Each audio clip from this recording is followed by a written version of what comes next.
I'm Bill Morey. I was born and raised in Buffalo, New York.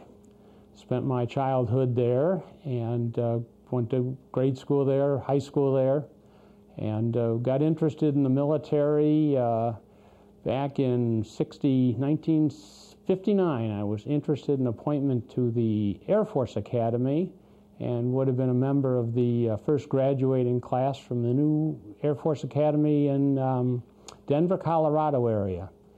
Unfortunately, didn't get an appointment, and the high school I was going to recommended I talk to a military school since I had some military inclinations, and ended up at Norwich University in Vermont, which is an ROTC school. I'd always wanted to be a pilot and do some flying, either recreationally or professionally, and I ended up in the Army's flight training program in college. And while doing that, they gave us about 40 hours of fixed-wing flying as a background to getting into aviation with the Army. And upon graduation from Norwich, became a second lieutenant in the Army in Armor Division, and went to Fort Hood, Texas to go to further training. At Fort Hood, I was involved with a mortar platoon until I finally got my appointment to go to flight school in Fort Walters, Texas. In those days, the Army was not interested in fixed-wing pilots. Obviously, they were working a great deal with rotary-wing pilots, preparing them for Vietnam and actions in Vietnam. So I went to Fort Walters, Texas, and learned to fly the OH-23 helicopter, which is a 2 to 3 place observation helicopter, and got my basic training there and got away with no accidents and had a good time there. And then we went on to advanced flight school, which was held at Fort Rucker, Alabama. In Fort Rucker, we flew the Huey helicopter, which was very famous in the Vietnam era, and got flight training in that, and got armament training on learning how to fly with armed helicopters with machine guns and rockets and various other armament. Upon graduation at Fort Rucker, Alabama, I was originally assigned to the 1st Cavalry Division in Vietnam and was getting ready to head right over to Vietnam to be a member of the 1st Cav, who was in the northern portion of Vietnam at the time. And the Army changed my orders, and I was assigned to the 11th Armored Cavalry Division, which was a unit that was preparing to go to Vietnam just outside of Washington in Fort Meade, Maryland. So I reported to Fort Meade, Maryland. We did further flight training there. Actually got married while I was at Fort Meade, Maryland. And about 3 months later, we went to Vietnam. The whole unit went. It was one of those unusual situations where we took our own helicopters, actually pretty much picked them up at the factory. We went to Fort Knox, Kentucky, and did gunship training. It was the first time we'd actually used miniguns, or in those days it was quad M60s mounted to the helicopter, and had rockets that fired in line with the helicopter. And we did our training there with the weapons, and then returned to Fort Meade, Maryland, and about 2 months later we were shipped over to Vietnam with our unit and everything else.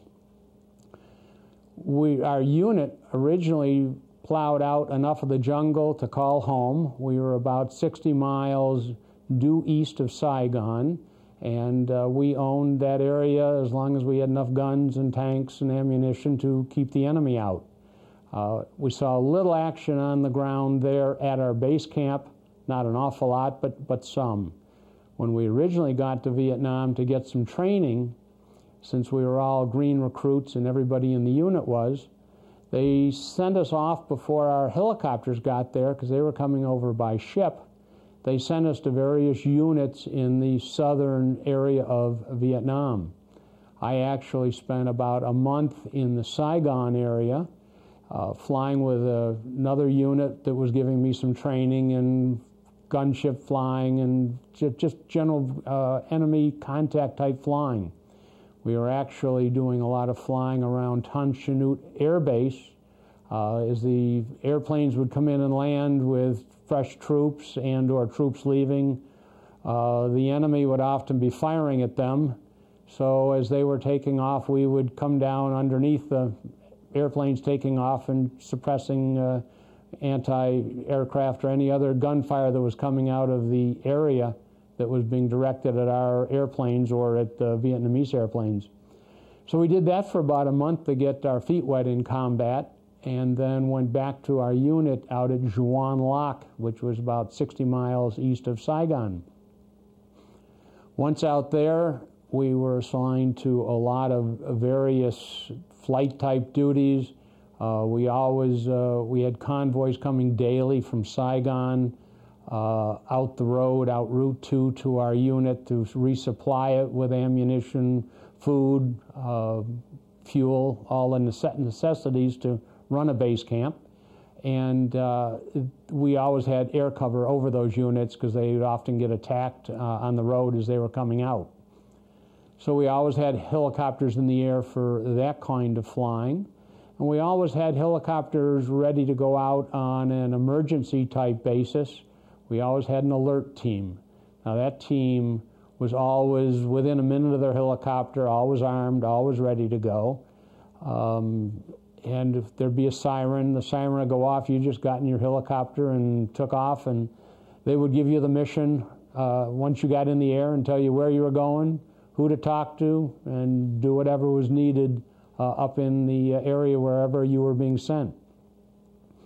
But that was an ongoing basis, day, night, whenever the siren would go, you took off.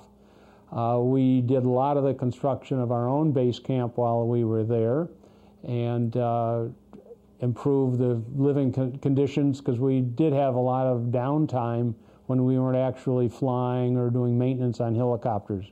But it was a pretty much 24/7 type operation where you were always ready to go, always ready to fly, and do your thing. There was a couple of different actions that were out of the routine.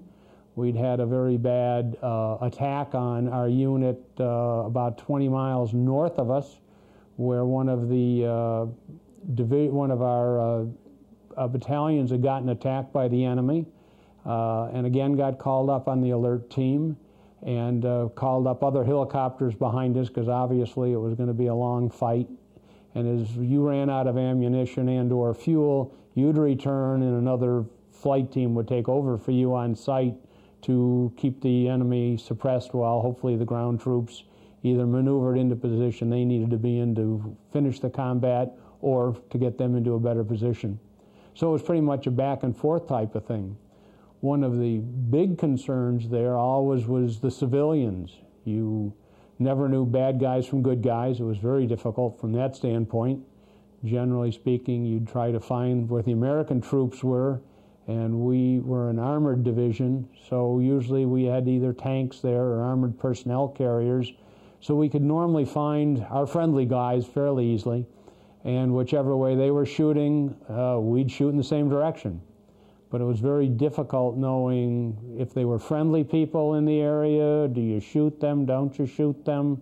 It was very tough mentally as to what you should be doing, because you really weren't there to just kill people. You were there to fight the enemy. And that was a constant problem in Vietnam for, I'm sure, ground troops as well as us in helicopters. Very often the ground troops would locate the enemy for us with smoke grenades. They'd throw out a smoke grenade of a certain color and tell us that the enemy was 50 yards, 100 yards to the north of it, west of it, or whatever. From our helicopter position, very infrequently did we ever really see the enemy. You were shooting tree lines, bunker areas, places where you were told they were, but you physically didn't see them. Very infrequently did I ever see what I would have considered an enemy. There was one time in that same area, we'd actually spotted a group of probably 15 military men walking down a road We did not know they were friendly or enemy, and as we started rolling in towards them to see what they would do, they knew if they ran they'd get shot at, and they stood there and waved to us, etc. By the time we found out that we had no friendlies in that area, they had long gone disappeared down Woodline.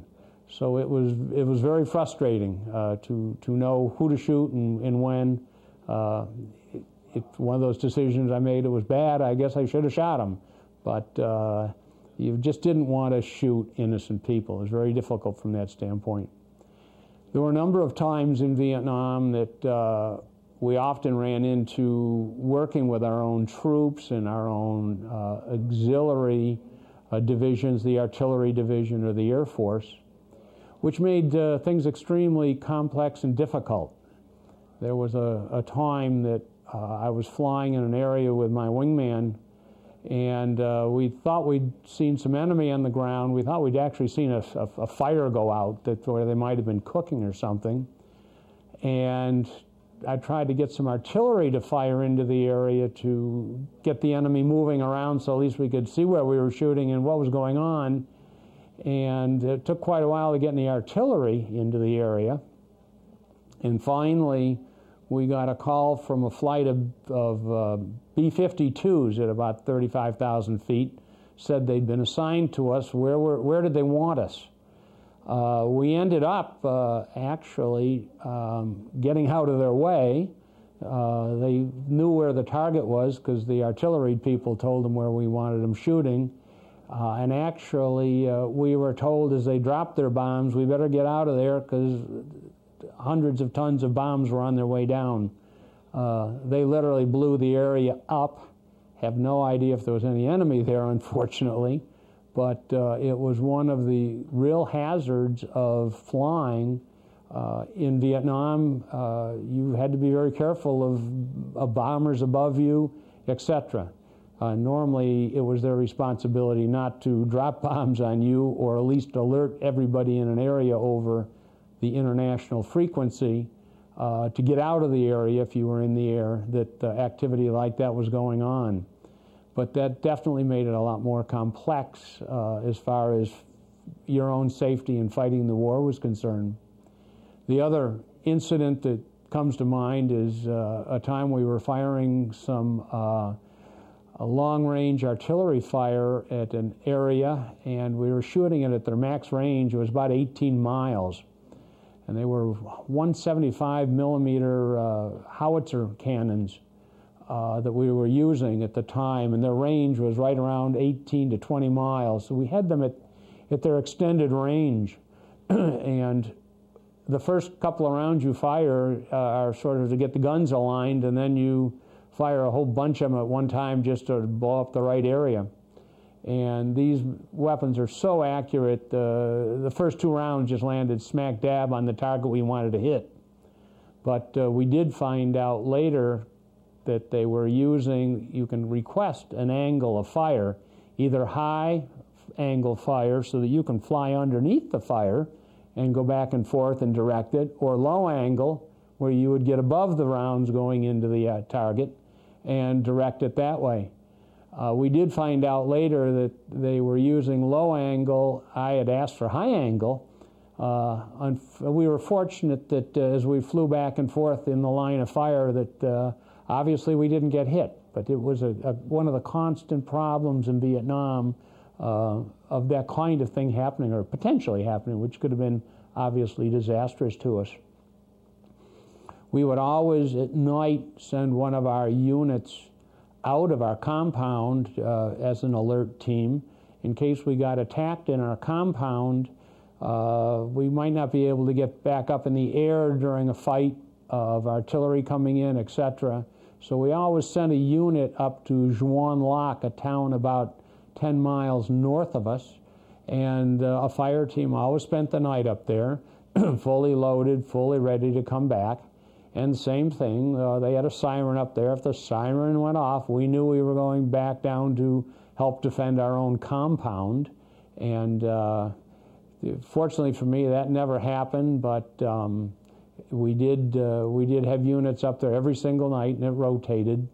so that somebody was always out of the camp for the night. 2 pilots or 2 helicopters and 8 crew people, so that they were in a position to come back down to defend the camp if necessary.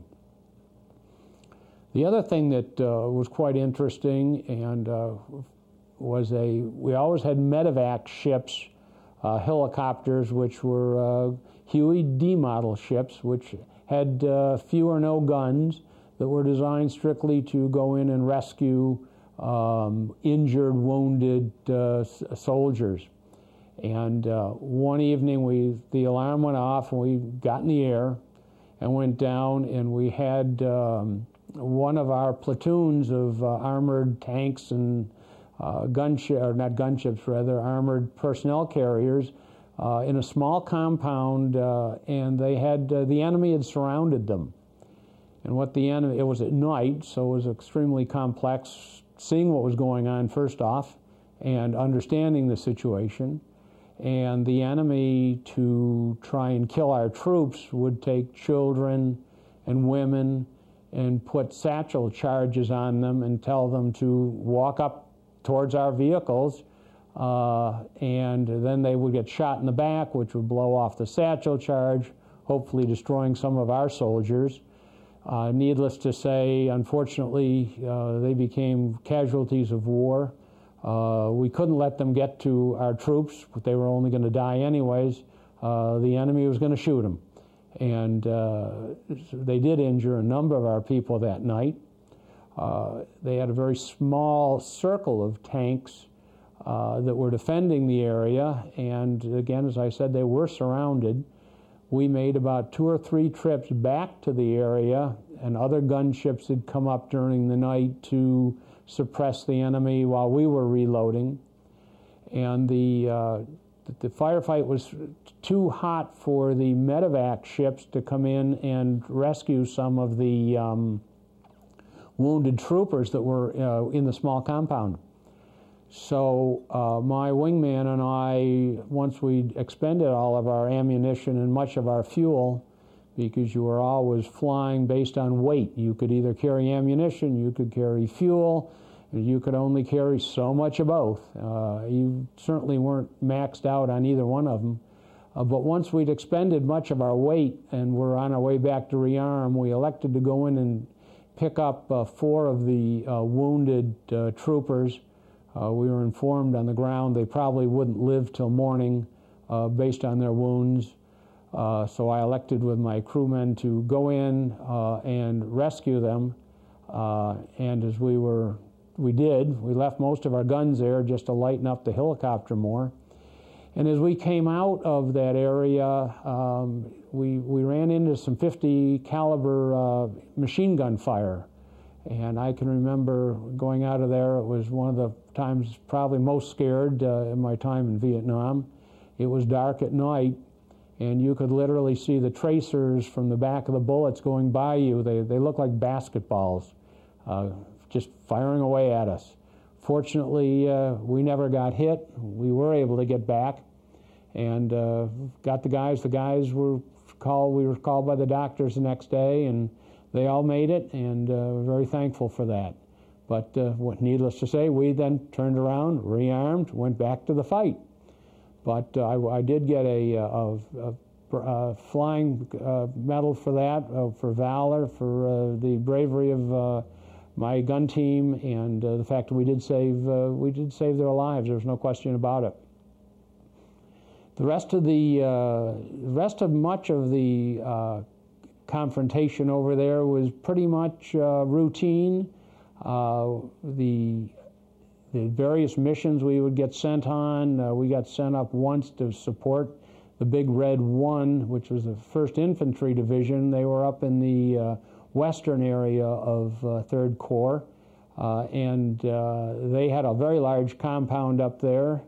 We spent a couple of weeks up there with them at one point, and defended along the Cambodian border.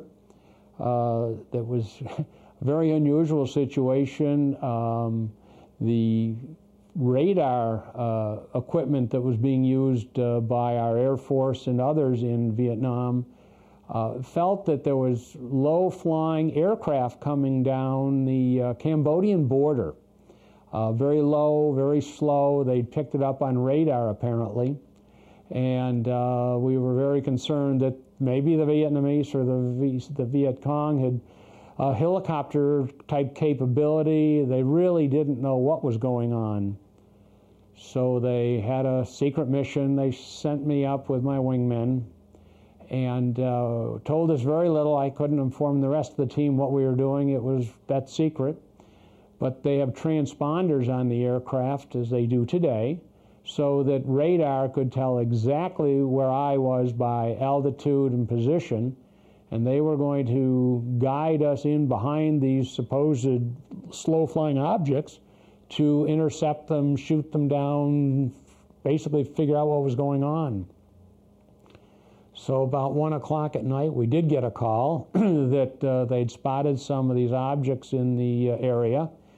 I took off and at that point informed my fellow soldiers what was going on, because we'd never been trained in air-to-air type combat with helicopters, so we were sort of writing the rule book as we went.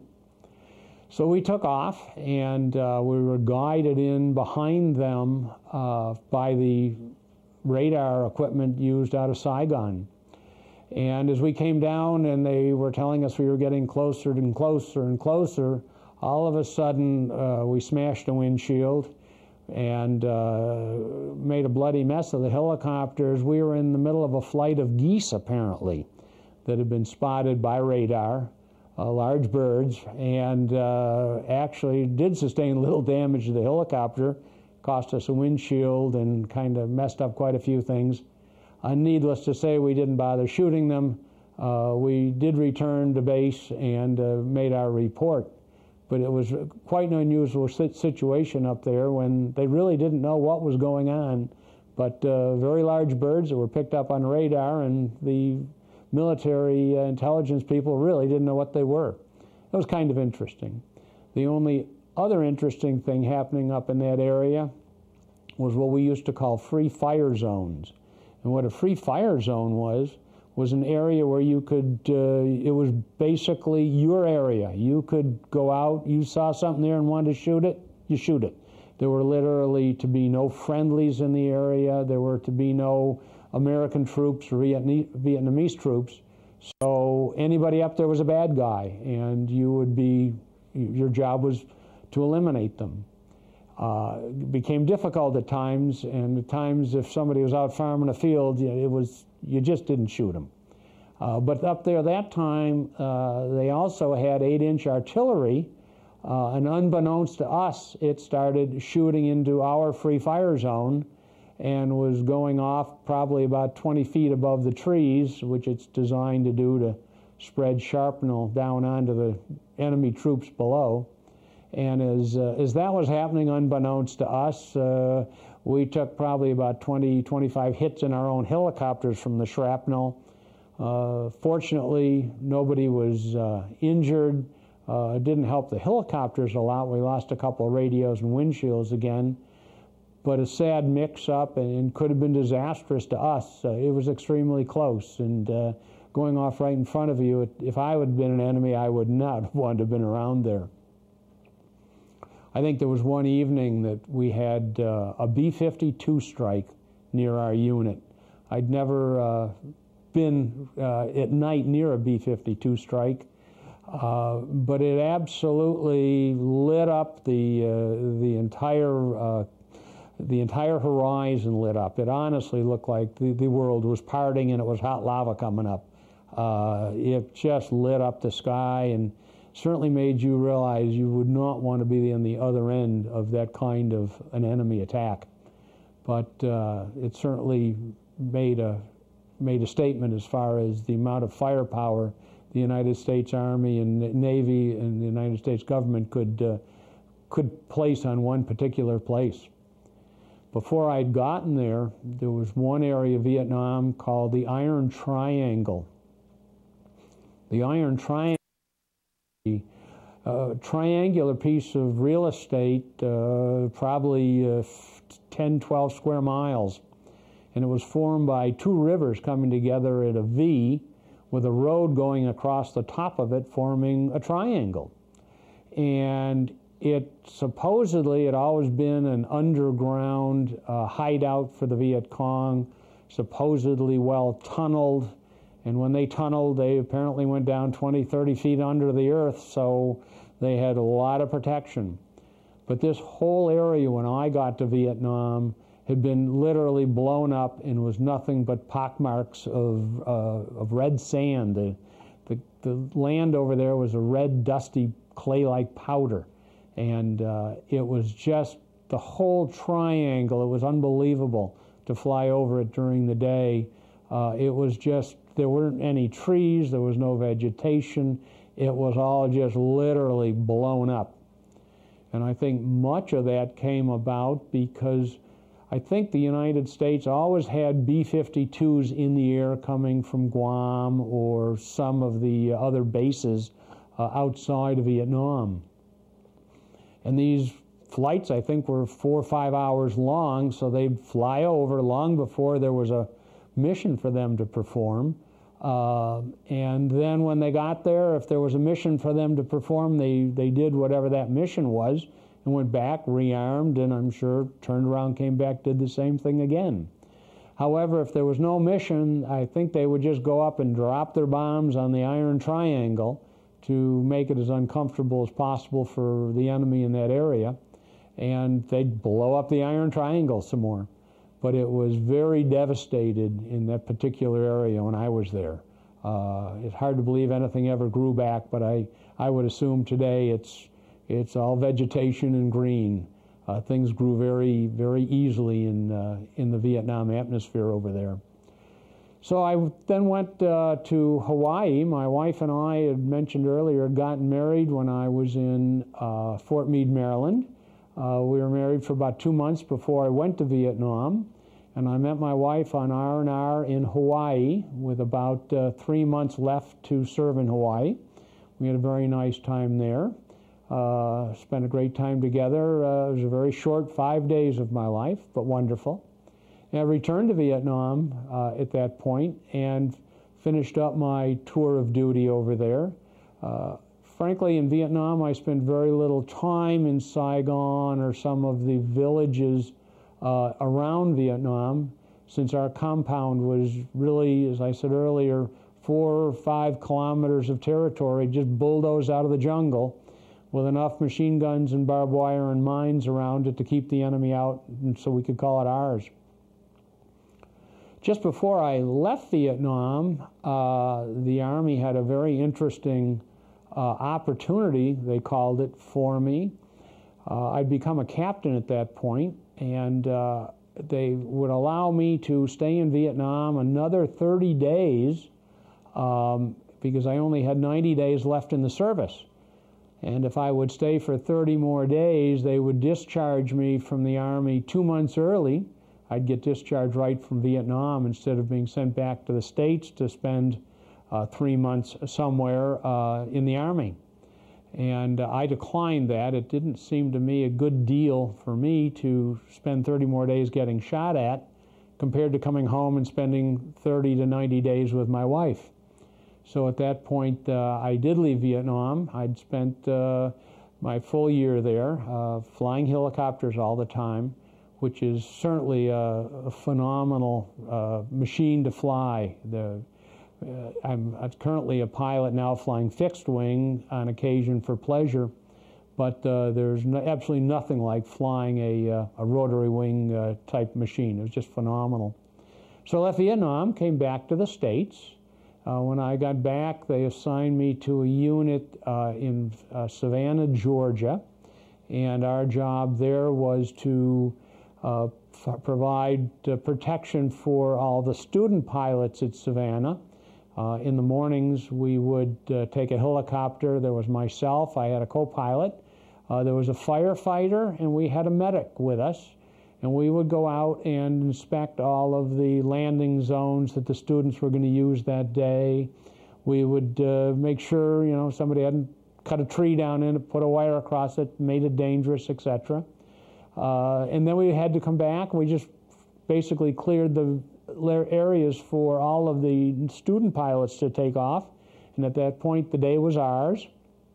We just had to stand by all day long in case there was an airplane crash or an emergency or something like that, so that we could take off in a minute and go out. And that's why we had a firefighter with us, and we had a medevac with us, a medical personnel, to provide safety for the student pilots and the instructors in the area should they have a mishap during the day. At that point, I retired. Basically, I left the service after my 3 years, which was my hitch with the Army. I had to sign up for 3 years if I wanted to go to flight school and become an aviator. So my contract was a 3-year contract compared to the normal 2-year contract. I then left the Army from Savannah, Georgia, and returned to Buffalo, New York with my wife, and resumed my job with Sears Roebuck and Company. I was in store management training program with them at that time. I left Sears about 10 years later and went into retail management with Zare Corporation. Unfortunately, they went belly up a few years after that, and I went into the insurance business. Currently have been in the insurance business in Long Meadow, Mass. With my wife Joan and my 3 children, and am currently selling life insurance with New York Life, and pretty much brings me up to today. Always enjoyed my military career, loved the flying. We did have a great bunch of guys in the service, and I think we're fortunate as the war goes on in Iraq today to have the truly dedicated individuals that we have in our military forces today. Thank you.